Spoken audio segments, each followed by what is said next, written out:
This Falcons team is like looking at an ex-girlfriend. Like, I know it didn't work. I know it's super toxic, but maybe we try again. I actually kind of think like maybe the Falcons have a chance to win this Yeah, division. Falcons are my favorite. I've been talking with like several of my football buddies and like outside of Desmond Ritter, like I'm actually like fair, but like on paper, without like the fate of the football gods like damning them or whatever, I'm pretty impressed by the offensive line. I'm impressed by like what they were able to add on the defensive line and in the secondary. It really seems like they've retooled that where like that entire defense, like they might not be like anything special, but like I do expect them to take like a huge leap in the right direction. They added David Onyemata. I think I completely butchered his name. No, I think you nailed it. Yeah, the defensive tackle from New Orleans who like was sneakily pretty good.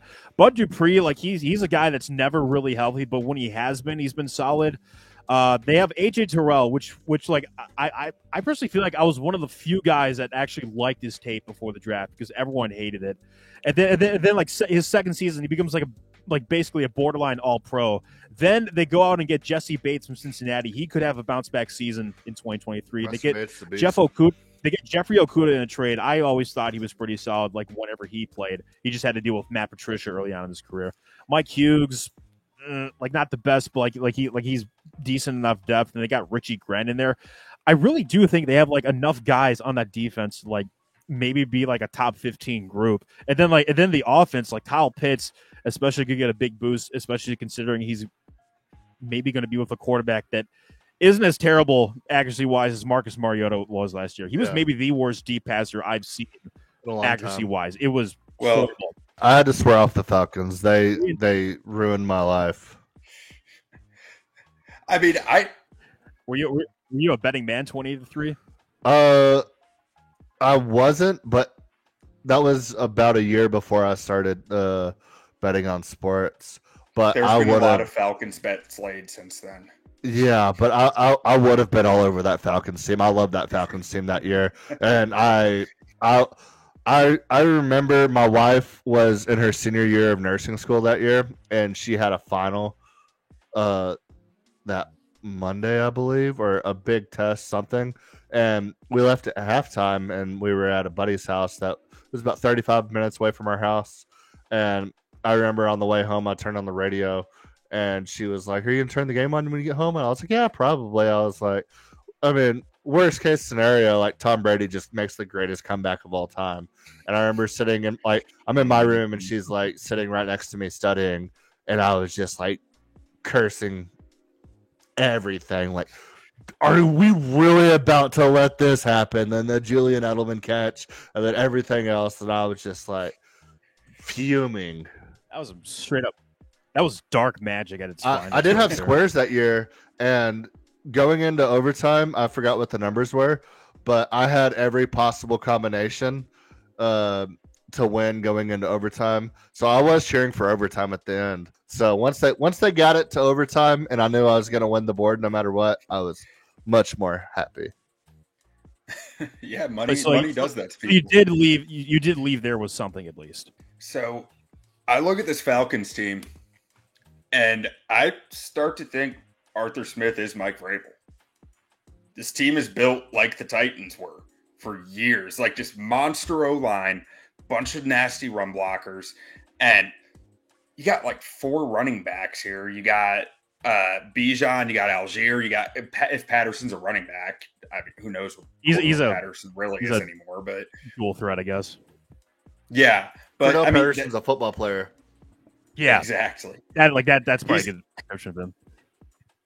I think that's how Mike Vrabel would describe him, a football player. And I'm sticking with the Mike Vrabel thing. This is like the Tennessee Titans, where it's just like they're good.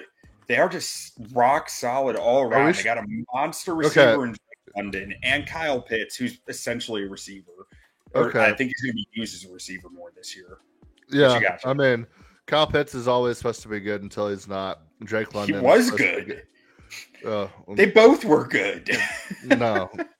Yeah, Mariota couldn't just not stop. Bijan Robinson. Mm-mm. No, sir. No. No. Well, that's fine. They got Algier. Huh? I mean, No, like Tyler Algier may Sure, take that Madison- back. May take that backfield. It's a good. It's a really good backfield. Like you guys mentioned. I completely forgot that they had like Caleb Huntley, who that I think he had like 100-yard game against the Browns in Week 4. I think. Like it was either him or Algier. Like Algier was definitely like the guy like going forward. Yeah. Yeah. I really think like that backfield is it could be like insanely explosive this season, especially since the offensive line like was a huge improvement from previous seasons, like where it was just absolutely bad under Matt Ryan, and then like the first year, like post Matt Ryan, it just takes a massive improvement. Go figure. Yeah. I think you're going to see some wild personnel packages with this offense. They had Jonnu Smith too. I hope so. Like you're going to see some 12 personnel that is actually like 11 personnel, some 13 personnel. It's actually like 12. Like you're going to get all sorts of weird stuff with Cordero Patterson going on. Is he a running back? Is he a receiver? Is Kyle Pitts a receiver? Is he a tight end? Like I don't think Pitts is really going to be playing tight end that much. I think he's. Really I think we're forgetting the fact that their quarterback's Desmond Ridder. I don't care. They're not going to throw that much. Like Pitts in London, I like, but like at the end of the day, this team is just going to pound you into the dirt. So if they run, so you like unders for this team? I do like the defense. I do like the offensive line. So I like unders for this team. When I'm looking at this team, 8.5 win total. It's high. I think that's high. I mean, I don't bet totals just because the return isn't worth it in my opinion. But I mean, I think this team is on the rise. But I mean, I can't get behind the quarterback. Yeah, absolutely. I can't get behind the quarterback. I thought Bijan was the absolutely wrong pick there. I mean, I like that. I like what they're doing on defense. I like Tyler Algier.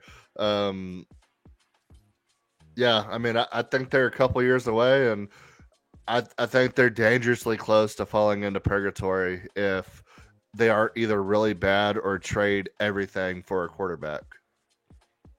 I mean, I can agree with you on the quarterback front. Like Desmond Ridder is not. He completed 2 of his 10 deep pass attempts last year, and that was all he attempted in 4 games. So I mean, what is that? Like 2.5 a game, 3 a game, maybe. Yeah. But like, I mean, Ridder's not the answer.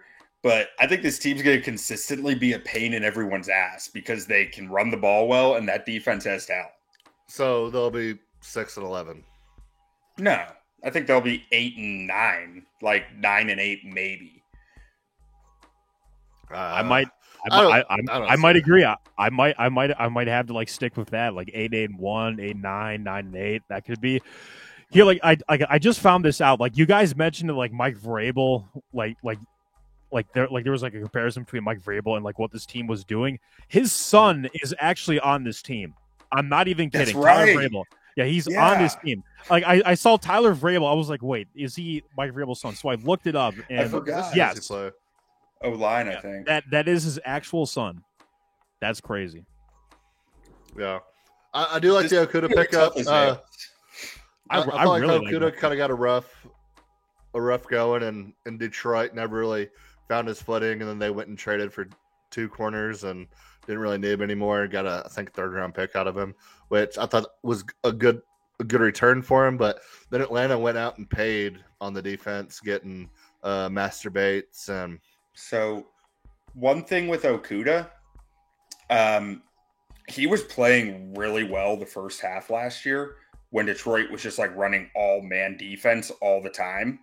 But in the second half, they switched away from that because they were just getting killed with it away from Okudah, and Okudah struggled more with his own concepts. If you know you're running towards Okudah's strengths, the man heavy scheme, he's probably going to be solid for you. Especially if you're going to play a bunch of different stuff, he's going to struggle. Yeah, but no, I mean, there's a lot of things I like about this team, but when I think you're one dimensional and we're in a pass first league.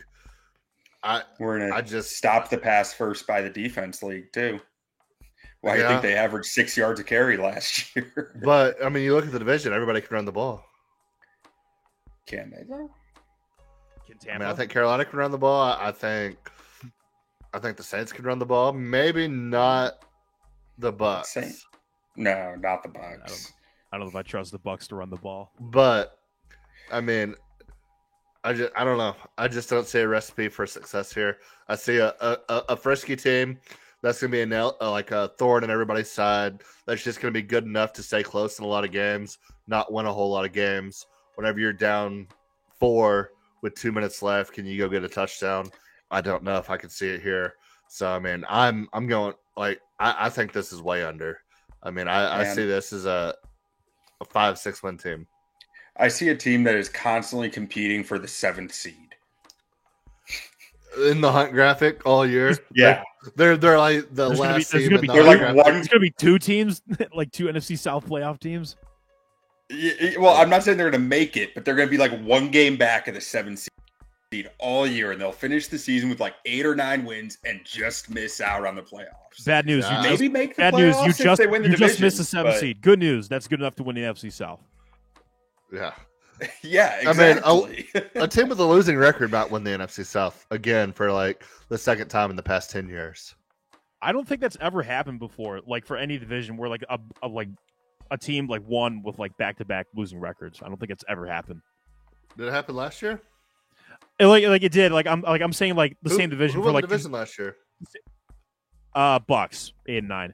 I'm saying like I don't think 8-9. it's happened for like consecutive seasons, like different teams or like any team that won. I forgot the Bucks had a losing record last year. When I said in the past 10 years, I was talking about the Carolina Panthers that won it with like the 7-8-1 record. 2014, yeah. 2014, yeah. So I completely forgot the Bucks had a losing record last year. Yeah, NFC South's been pretty consistent. Like when they're really good, they have like 3 teams that can make the playoffs. When they're really bad, like every team has a losing record. Yeah. One thing I will say, I mean, it's going to be every team in this division, like I said, because it is the division. But certainly is a division. Second easiest schedule in the league. You got Carolina coming to you week 1, then Green Bay. I don't think Green Bay is going to be very good, but I think the worst time to play Green Bay is early in the season because I think they sell about halfway through because I don't think they're going to be very good. But at full strength, that's kind of tough. Then at Detroit, at Jacksonville, I mean, to me, that's a 1-3 start. I think they lose the Carolina game, maybe win the Green Bay game. I think they lose to Detroit. I think they lose to Jacksonville. And I think it's a 1-3 start for them. Potentially. I might giving them Green Bay. Might be a split. I give them you think they're... You think? I thought you were saying Green Bay was going to win that game. No, I'm giving them Green Bay. I'm saying they're losing to Carolina. They're losing to Detroit. They're losing to Jacksonville. As a guy that like covers Carolina a bit more, like I would love if they got the upper hand over Atlanta. I think that's sort of a toss up. I don't know. Yeah, it's week 1. Anything could happen in week 1. Week 1. I mean, I think Carolina's talent is just overwhelming in a week 1 game. Maybe not though with new coach coming in and everything. Atlanta is a little bit more established with coaching staff and players, but I mean they got a lot of new guys too. I mean, obviously, running back who they spent a ton of draft capital on is probably the easiest plug and play in the NFL. So you don't really have to worry about that. But then with all the talent they're bringing in on defense and a Desmond Ridder that we really haven't seen perform, I'll give Carolina the edge there. And then I don't think Green Bay is going to be very good. So I'll give them the Green Bay game. But like I said, I think this is a 1-3 start for them starting out. Yeah, I see Carolina as just a coin toss there. Like in Atlanta, it's a coin toss. In Carolina, I'm giving it to I'm probably going to be the biggest Atlanta hater this year. They're going to go like 15-2. So it's my luck. I bet on them every year, and then they just burn me. I don't know if the second I jump off the train. And then after that, we have Houston, who I think has the best quarterback in this draft class, CJ Stroud. I think he's going to be absolutely incredible. Yeah, I love this. Game, I love this Houston team. I think Houston wins that game. Washington is a team that's going to be very similarly constructed. I think Sam Howell's probably a little bit better than Desmond Ridder. So I'll give a slight edge to Washington. I think they have a little bit better receivers. Their running game probably won't be as good, but it's definitely not bad. And with that defensive line and everything in Washington, I think Washington finds a way to win that game. And then at Tampa Bay, at Tennessee, I see them splitting that. So another 1-3 right there. So I mean, I think they're 2-6, 8 games in. Yeah, like you have them at 2. Yeah, I've got them at 4 wins there. I got Carolina, Green Bay, Washington, Tennessee. I don't even know how many I have at this point. I think I had them splitting like the first at like 2-2. That might be what I'm doing here as well. Maybe 4-4. Maybe I'm too optimistic on it. Yeah, Atlanta's been very. After that, very we have Minnesota, which I think is a winnable game. Arizona, that should be about the time Kyler Murray's coming back into his own. So I'll say that's a toss-up. He's rusty too. He's rusty too. And I'll make that a toss-up. So we'll have Minnesota a winnable game, toss-up at Arizona, bye week. New Orleans, tough place or tough team to play, but you're playing them at home. But then Jets at home off a bye, kind of like that. But I don't think you beat the Jets. And then let's say you split with Tampa Bay, so I'll give you this win. Or I'll give them this win. So I'll say they'll go 2-3 in that stretch, which makes them 4-9 going into the last 4. So best case scenario, they go 8-9, and then at Carolina, at Indy, at Chicago, at New Orleans. Are you including any of your toss-ups? You only got them at 4. I gave them the Arizona game, and I gave them the New Orleans game. No, I'll give them Tampa Bay too. So. I'll say they're 3-7 at this, or 5-7 at this point. Going to the last 4. Okay. 5-7 win that going Jets to the last game. 4.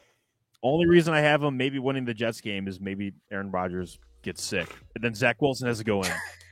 Yeah, and then they win that one. Yeah. Well, that's if Aaron Rodgers beats out Zach Wilson. I heard he's going to make it hell on him. So, but yeah, he's also approaching 40. That could be some cause for concern. Yeah. I got him at 5-7 here. And then Carolina, Indy, Chicago, New Orleans. Say they split with Carolina, so they win that one. I think they beat Indy. That gets them to 7-7. Then I think they lose to Chicago and New Orleans at the end of the season. So I'm missing a game in there somewhere, but I'll just say 7-10. So a little bit better than I thought. I think it's 7-10. Yeah, I got them at 8-9, so we're right there.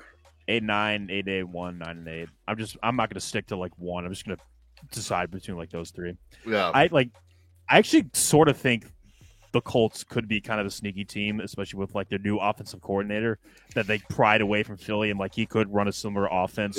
No, I mean, with Anthony. I think the Colts could be frisky, but I think Anthony Richardson is 100% a project. And he's just going to be getting his feet wet the first year. He's going to be pretty similar to Justin Fields, I think, this past year, where he's going to do a lot of things that are really, really freaking cool. And he's gonna make a lot of plays that you're like, holy shit, this guy's the dude. And then will be boring. And then they'll just continue to lose.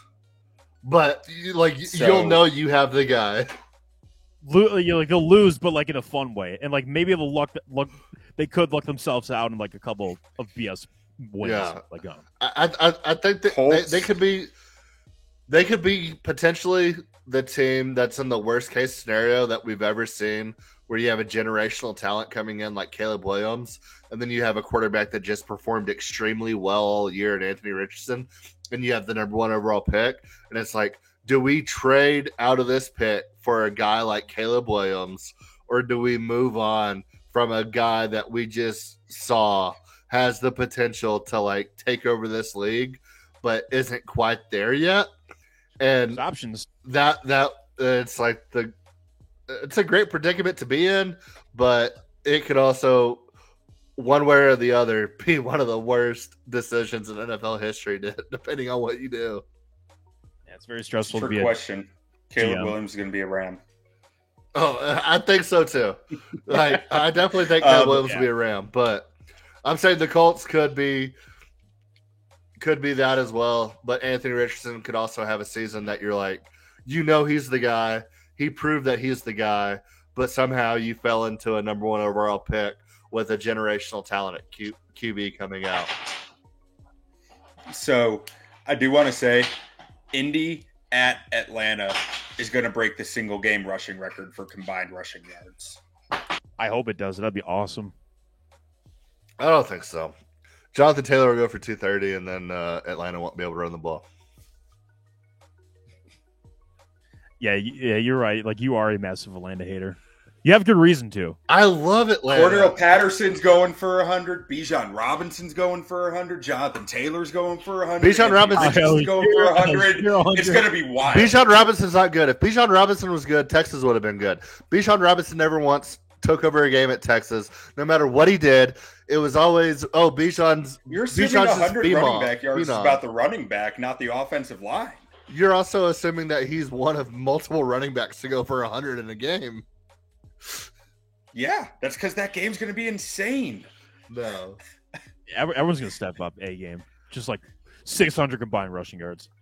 I would love to see it. Exactly. And awesome. I would love for it to be like 600 combined rushing yards, and the final score would be like 13-10. Oh, it would. Because Desmond Ridder and no one can score in the red zone. For like 10 interceptions. Like everybody, like it's a punt fest, and they're running from like 1 to 1, but nobody can get in. That's the perfect Falcons game. That would be great. Break every that offensive would not rushing. Be boring. That would be an interesting game. Break every offensive rushing record in NFL history, and don't even break like 25 total. I can't wait for the John Boss video on it.